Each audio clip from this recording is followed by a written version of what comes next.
On the 81st day of his walk, Salim sat down against a wall on Chowringhe Road, in the center of Calcutta, and watched a British officer in uniform finish a plate of rice at an outdoor restaurant. The officer left half the plate on the table. Salim was 41 years old. He had walked 150 miles. He had buried his wife on the bank of a river. He had not eaten in 3 days. He looked at the unfinished plate. He did not move. This is the story of how he got there, of the village he came from, and the boat that was taken, and the wave that came in the night, and the rice that was on every train and in no mouth that needed it, and of a province where in 1943 between 2 and 3 million people died of hunger, in a year when there was enough rice to feed them all. His name was Salim. He was one of them. Midnapore district, coastal Bengal, the autumn of 1942, a village of 400 souls, mostly Muslim fishermen, a few Hindu families, 1 mosque, 1 small shrine, no electricity, no school past the age of 10. Salim is 41. His wife Layla is 34. They have buried 2 children already. Rafiq, the youngest, is alive. He is 8 years old, thin, quiet, careful with his hands. He likes to sit at the edge of the river in the evenings and watch his father bring the boat in. Every night, when the boat is moored and the nets are drying, Salim sings the boy the same song. It is an old song about a fisherman who is lost at sea and finds his way home by the lights of his village. Salim does not have a good voice. Rafiq does not mind. The boy has heard the song every night of his life. He knows all the words. He never sings along. He only listens. They live in a hut of mud and bamboo.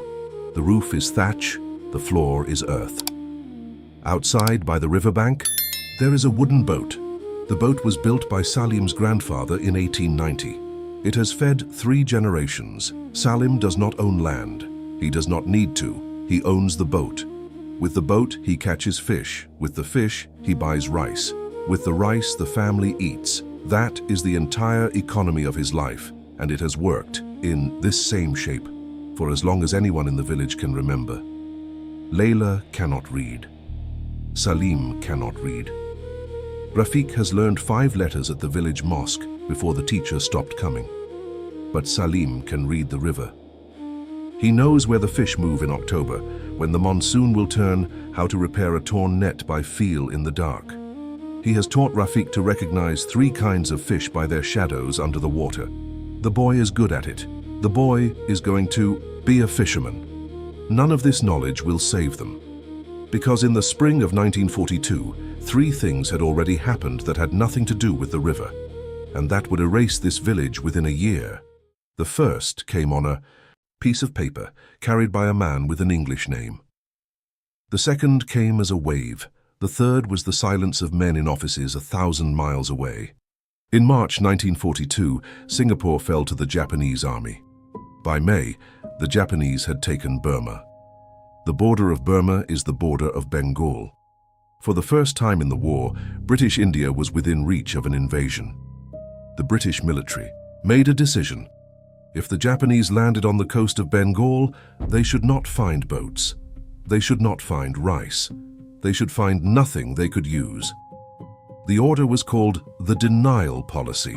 In coastal Bengal, in the spring of 1942, the British administration confiscated or destroyed every boat capable of carrying more than 10 people. 66,500 boats. The man who came to Salim's village was a junior officer of the Colonial administration. His name was Mr. Pierce. He was 28 years old, English, recently transferred from a desk job in Bombay. He had a clerk with him, an Indian who carried the notebook. Mr. Pierce did not speak Bengali. The clerk translated. Mr. Pierce looked at Salim's boat. He wrote a number on the side in white paint, 17. He told Salim through the clerk that the boat would be moved to a collection point for the safety of the empire. There would be compensation. The compensation would arrive later. Salim signed the paper with a cross. He did not understand most of the words. He understood the word boat, and he understood that Mr. Pierce was the kind of man you do not argue with. The boat was towed away the next morning. Salim watched it go down the river, around the bend, out of sight. He never saw it again. The compensation never came. The Japanese army never invaded Bengal. They reached the border at Imphal in 1944 and were stopped there. The boats were taken for an invasion that did not happen. The rice was destroyed for a landing. That never came. Defense against an imaginary enemy killed more Bengalis than every real Japanese bomb that fell on Indian soil during the Second World War. But Salim did not know this in the spring of 1942. He only knew the boat was gone. For 6 months, he survived. He borrowed a small canoe from a cousin. He caught less. The family ate less. Layla traded her wedding bangles for rice. Rafiq stopped growing. Then, on the night of the 16th of October, 1942, the second blow came. It came as a wall of black water 6 meters high, moving inland from the Bay of Bengal at the speed of a running horse. The cyclone hit Midnapore at midnight. It killed 14,500 people in a single night. It flooded the rice, paddies with salt water, ruining the winter harvest before it could be cut. It destroyed 300,000 homes. Salim's hut survived because it stood on slightly higher ground. Most of his village did not. In the morning, the river was full of bodies, animals, and broken roofs. The rice fields were brown with salt. The wells were poisoned. The harvest of 1942, the Aman harvest, the great winter rice that fed Bengal through the year, was finished before it had been gathered. Salim and Layla and Rafiq survived the night. They ate what was left in the house. They waited for help. The third blow was the silence. No help came. The British administration of Bengal did not declare a famine. It did not import rice. It did not open relief camps. The provincial government in Calcutta said the situation was under control. The central government in Delhi said the situation was a provincial matter. The War Cabinet in London said the situation was a colonial matter. In Salim's village, by January, people had begun to sell their cooking pots. By February, they were selling their clothes. By March, there was nothing left to sell. In April 1943, Salim and Layla and Rafiq left the village. They were not the first. A neighbor had left a month earlier with 2 daughters. An old woman had walked east, alone. No one knew where. The village was emptying the way. A clay pot empties through a crack, slowly and then all at once. They took what they could carry: a clay pot, a blanket, a small bag of rice, perhaps 2 days of food if they were careful. Layla wore her last sari, a faded green one with a thin red border. Salim carried Rafiq on his shoulders when the boy could not walk. They went west toward Calcutta because someone in the village had said there was rice in Calcutta. No one knew if this was true. It was the only direction that contained the word rice. On the second day, they reached a neighboring village. It was empty. The huts were standing, the wells were there, but the people were gone. In one hut, Salim found an old woman, alive, lying on the floor. She had not eaten in 4 days. She was perhaps 70. Her name, she said, was Asma. She told them she was waiting for her son, who had gone to find work in another district and had not come back. She knew by the way she said it that he was not coming back. But she was waiting anyway, because that was what she had decided to do. Asma reached under the cloth she was lying on and brought out a small brass tin. Inside was half a handful of rice, perhaps 30 grains, the last food she had in the world. She gave it to Rafiq, not to Salim, to the boy. She said, "Eat slowly." Salim tried to refuse. Asma did not look at him. She said, to no one in particular, that she was old and the boy was not, and that this was the only choice she still had the right to make. They left her there. Salim never knew when she died, or if anyone buried her, or whether her son ever returned to find the empty house. He thought of her sometimes on the road.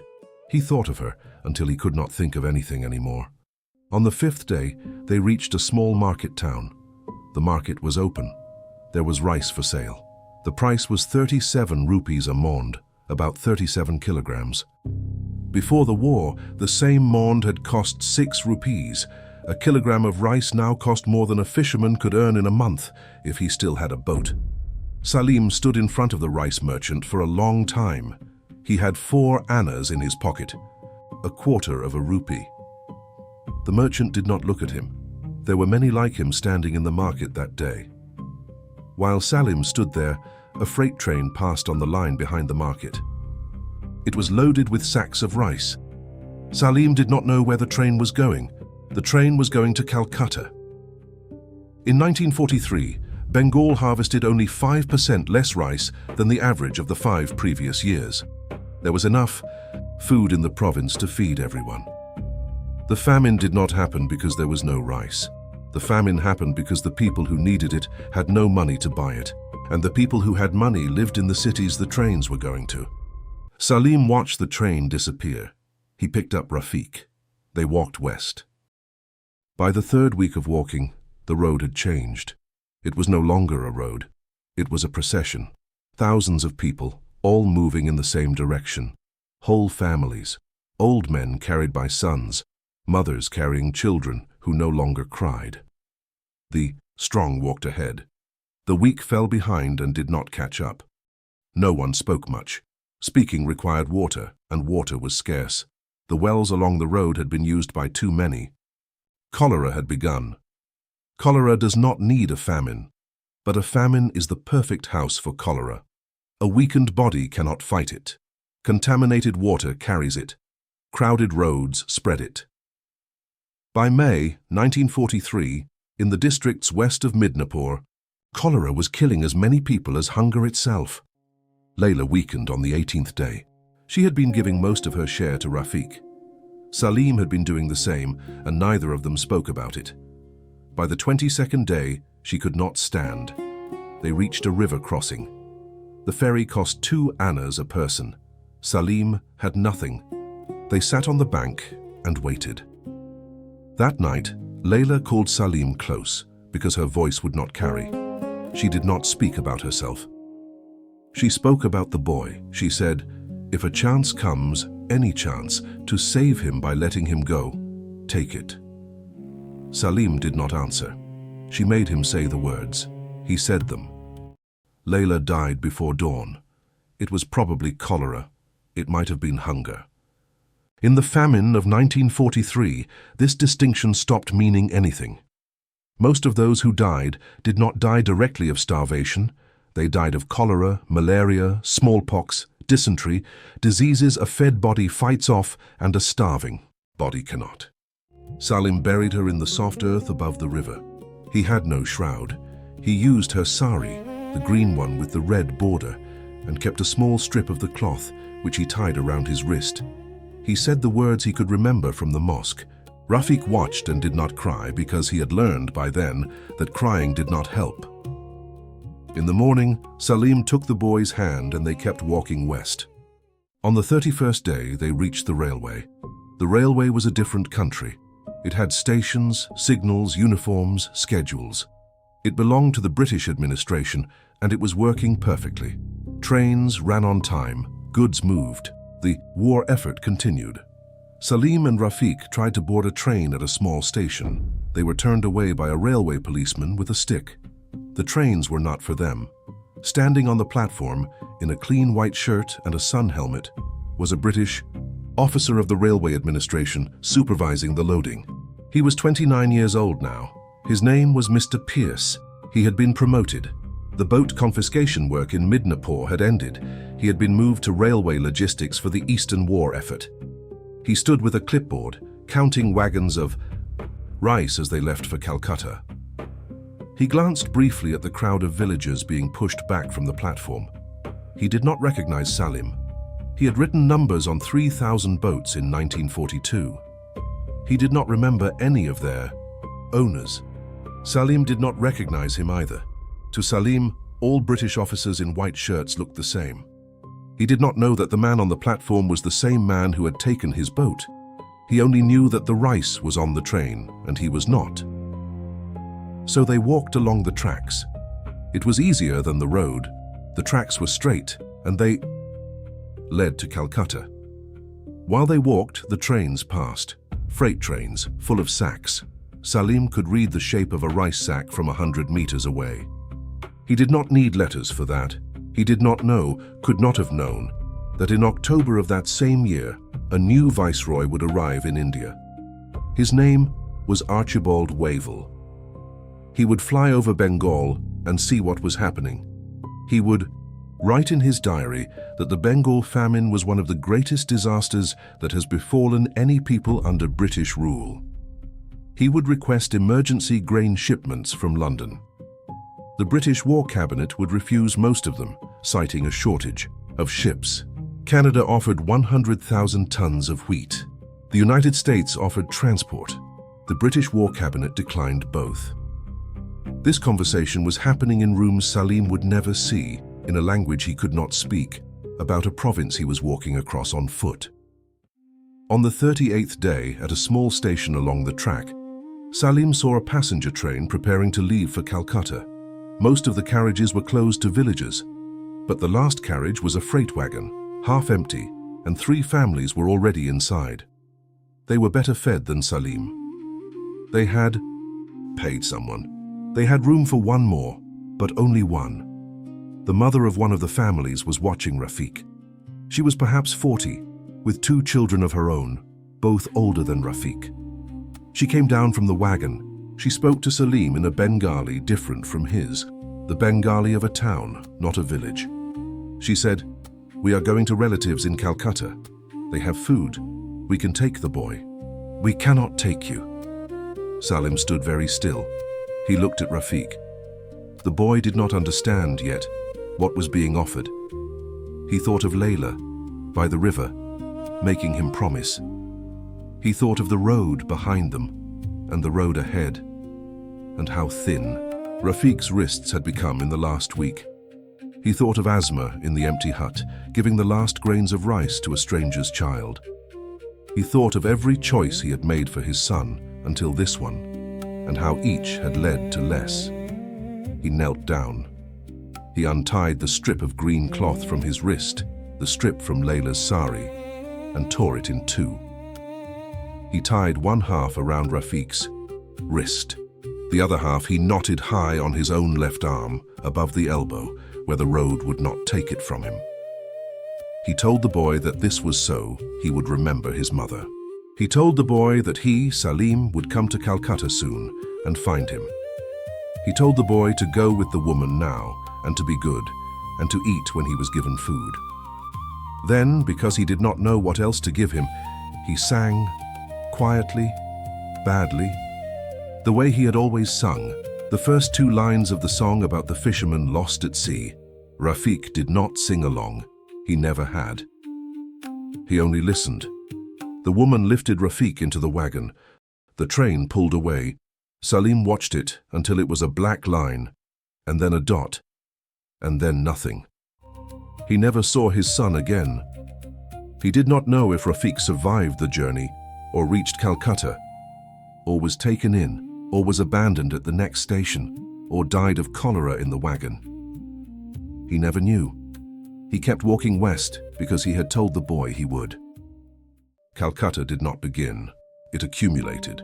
First the road grew wider, then there were carts and rickshaws and bicycles, then there were buildings made of brick instead of mud, then there were street lamps, then there were tram lines.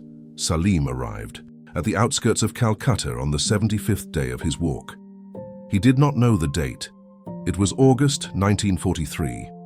The outskirts of the city had become a second city, a city of the dying. Tens of thousands of villagers from across Bengal had arrived here, drawn by the rumor of rice, and had stopped because they could go no further. They lay along the roads. They lay in the doorways of warehouses. They lay in the dust of the tram depots. Salim walked among them. He was looking for a small wrist with a green strip of cloth tied around it. He did not find it. He saw instead a child sitting alone by a wall. A boy, perhaps 6 years old, with no parents visible, his eyes open and not looking at anything. Not Rafiq, some other woman's son. Salim stopped. He sat down beside the child. He did not speak. He had nothing to give and nothing to say. He stayed for a while. The child did not look at him. Salim did not look at the child. They sat next to each other, two strangers, both looking at the same dust. After some time, he did not know how long, Salim stood up and walked on. The child was still sitting there when he left. He did not know if this was kindness or its opposite. He had stopped knowing the difference. Calcutta, in August 1943, was the second city of the British Empire. It had electric lights, telephones, automobiles, cinemas, newspapers in 4 languages, restaurants serving French wine, and a population of over 2 million people who were not starving. While millions died in the villages of Bengal, 1 million people in Calcutta received a guaranteed rice ration on government cards, the British Army, factory workers in war industries, government employees. The famine went around the city the dying were walking toward. Salim entered the city on foot, along Chowringhi Road, past restaurants where the smell of cooking made him stagger. British officers in uniform sat at outdoor tables, Indian waiters in white jackets moved between them. Trams passed. A cinema was showing an American film. At one of the tables, a British officer of the railway administration was finishing his lunch. He had been transferred to Calcutta the month before. He ate a plate of rice and chicken, drank half a glass of beer, and left half the rice on the plate because he was full. On the pavement 6 meters from his table, Salim sat down against a wall. They did not see each other. The officer did not look down at the pavement. He had learned in his 3 years in Bengal not to. Salim did not look up at the table. He was looking at the half-finished plate, and the plate was all he could see. Neither of them knew that they had met before. That one had taken the other's boat in 1942 and stood on the same platform as him in 1943 and was now eating at a table 6 meters from where he was dying. The officer finished his beer, paid the bill, tipped the waiter, and walked back to his office. The waiter took the plate away. The half-eaten rice went into a kitchen bin behind the restaurant. Salim sat against the wall. He was 41 years old. He had walked 150 miles. He had buried his wife under her own sari and sent his son away on a train, and sat for a while next to a child who was not his. He closed his eyes. We do not know exactly when he died, or where, or whether anyone wrote down his name. The British administration of Bengal did not keep a register of those who died of the famine. That same week, possibly that same day, a British journalist named Ian Stevens, the editor of The Statesman in Calcutta, walked out of his office at dawn and counted bodies on the pavement. He counted until he stopped counting. For 9 months, the famine had been hidden. No photographs had been published. The British administration had forbidden the use of the word famine in official communications. Ian Stevens, a British editor, defied the censors. On the 22nd of August 1943, he published the photographs: skeletal children, bodies on pavements, mothers too weak to lift their heads. The pictures went around the world within days. After that day, silence was no longer possible. Within weeks, questions were asked in the British Parliament. Within 2 months, Wavell flew to Calcutta. Within 3 months, the army was deployed to distribute food. The famine, by then, had killed most of the people it was going to kill. But it ended, finally, because a British journalist published photographs that a British government had tried to bury. The Bengal famine of 1943 killed between 2 and 3 million people. No one knows the exact number. The British administration did not count. The figure was reconstructed decades later by demographers comparing the census of 1941 with the census of 1951 and measuring what was missing. Most of those who died have no graves. They have no names in any document. They left their villages without papers, and they died in fields, on roads, on the pavements of a city that did not know them. They went out of history the way they went out of their villages, without a trace. Boy of 9 years old lived through the famine in Dhaka, on the eastern edge of Bengal. His name was Amartya Sen. He saw the dying on the streets. He remembered them. 38 years later, in 1981, he published a book called Poverty and Famines. In it, he proved with numbers what Salim had seen with his own eyes at the market, that Bengal in 1943 had enough rice, that the famine was not a failure of harvest. It was a failure of entitlement, of who had the money to buy food and who did not, and who decided which trains went where. In 1998, Amartya Sen received the Nobel Prize in Economics for that work. He is still alive. He is one of the last living witnesses. The boats were never returned. Most of the 66,500 boats taken in 1942 were never used for any military purpose. They rotted in collection points along the rivers of coastal Bengal, while the men who had built them died 100 miles inland. The Japanese never came. We do not know what happened to Rafiq. He was 8 years old when he was lifted into the freight wagon by a woman whose name we do not know. He may have reached Calcutta. He may have been taken in by the woman's relatives. He may have grown up in some quiet street of North Calcutta and died an old man in 1990-something with grandchildren of his own, with no clear memory of the village he came from, with only a faded green strip of cloth in a wooden box that he could no longer explain, or he may have died in the wagon. We do not know. This is what Salim chose by the railway track on the 38th day. Not certainty, a chance he himself would never see the end of. There were 2 to 3 million Salims. Each of them made choices like this. Most of those choices have no record. This one is a reconstruction, but the shape of it is real. And it happened in some form on every road in Bengal in the spring and summer of 1943. His name was Salim. He was 41 years old. He was a fisherman from a village in Midnapore. He had a wife named Layla and a son named Rafiq, and a boat built by his grandfather in 1890. He sang one song badly every night of his son's life. He walked 150 miles to a city that was eating. He was one of them. Thank you for watching. One person, one story, one archive.